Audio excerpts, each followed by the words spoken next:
দেশের আমদানি রপ্তানির প্রধান প্রবেশদ্বার চট্টগ্রাম বন্দর এক ভয়াবহ অনিশ্চয়তার মুখে। সম্প্রতি বন্দরের বিভিন্ন সেবায় ট্যারিফ বাড়ানোর সিদ্ধান্ত হয় গড়ে ৪১% পর্যন্ত, যাকে কেন্দ্র করে ক্ষোভে ফুঁসছে বন্দর ব্যবহারকারী ব্যবসায়িক মহল। দ্রুত গৃহীত সিদ্ধান্ত প্রত্যাহার করা না হলে কার্যত অচল হয়ে পড়তে পারে দেশের সবচেয়ে বড় বন্দর, এমনটাই দাবি বন্দর ব্যবহারকারীদের। এতে শুধু বাণিজ্য নয়, সংকটে পড়তে পারে দেশের পুরো অর্থনীতি। বাংলাদেশের মোট আমদানি রপ্তানির প্রায় ৯২%ই পরিচালিত হয় চট্টগ্রাম বন্দর দিয়ে। দেশের রাজস্ব আয়ের বড় উৎস ও বৈদেশিক বাণিজ্যের প্রধান কেন্দ্র এটি। বিগত বছরগুলোতে ধারাবাহিকভাবে লাভজনক ছিল বন্দরটি। সেই প্রেক্ষাপটে হঠাৎ করে এত বড় অঙ্কে ট্যারিফ বৃদ্ধি ব্যবসায়ী সমাজের কাছে অযৌক্তিক ও ধ্বংসাত্মক পদক্ষেপ হিসেবে দেখা দিয়েছে। গত ১৯ অক্টোবর যানবাহন মালিক ও শ্রমিকদের কঠোর প্রতিবাদের মুখে চট্টগ্রাম বন্দর কর্তৃপক্ষ প্রবেশ গেট ও C&F কর্মচারীদের গেট পাস ফির বর্ধিত অংশ স্থগিত করতে বাধ্য হয়। এর একদিন আগে ১৮ অক্টোবর পোর্ট ইউজার্স ফোরামের এক বিশেষ সভায় ব্যবসায়ী নেতারা হুঁশিয়ারি দেন, ৭ দিনের মধ্যে বর্ধিত ট্যারিফ প্রত্যাহার না করা হলে বন্দর অচল করে দেয়া হবে।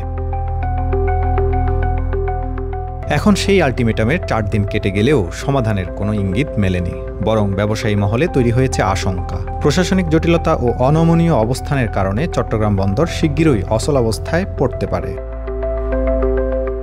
ওদের স্বপ্ন পূরণে পাশে থাকতে পেরে আমরা গর্বিত। নতুন ট্যারিফ প্ল্যান অনুযায়ী বন্দরের ৫৬টি সেবার বিপরীতে গড়ে প্রায় ৪১% মাসুল বাড়ানো হয়েছে। কিছু ক্ষেত্রে তা দ্বিগুণ থেকে ৪ গুণ পর্যন্ত বৃদ্ধি পেয়েছে, যেখানে পণ্য ভর্তি প্রতি ২০ ফুট কন্টেইনারের মাসুল ১১,৮৪৯ টাকা থেকে বেড়ে হয়েছে ১৬,২৪৩ টাকা। বিশেষজ্ঞরা বলছেন, চট্টগ্রাম বন্দর স্থবির হলে তা শুধু একটি অঞ্চলের সমস্যা নয়, পুরো দেশের অর্থনীতি বিপর্যস্ত হবে। রপ্তানিমুখী পোশাক শিল্প, আমদানি নির্ভর খাদ্য, কাঁচামাল সরবরাহ চেইন, এমনকি বৈদেশিক মুদ্রার প্রবাহ সবকিছুই বড় ধরনের ধাক্কা খাবে।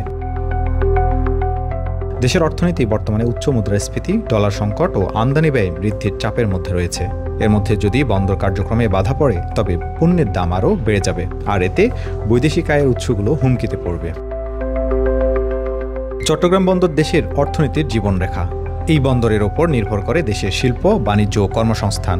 অথচ এখন অযৌক্তিক ট্যারিফ বৃদ্ধির কারণে সেই জীবনরেখা হুমকির মুখে। ব্যবসায়ী সমাজের সরব প্রতিবাদ, বন্দর কর্তৃপক্ষের নীরবতা এবং সরকারের অনড় মনোভাব সব মিলে পরিস্থিতি ক্রমেই জটিল হয়ে উঠছে। তারেক হোসেন, বাংলা নিউজ 24।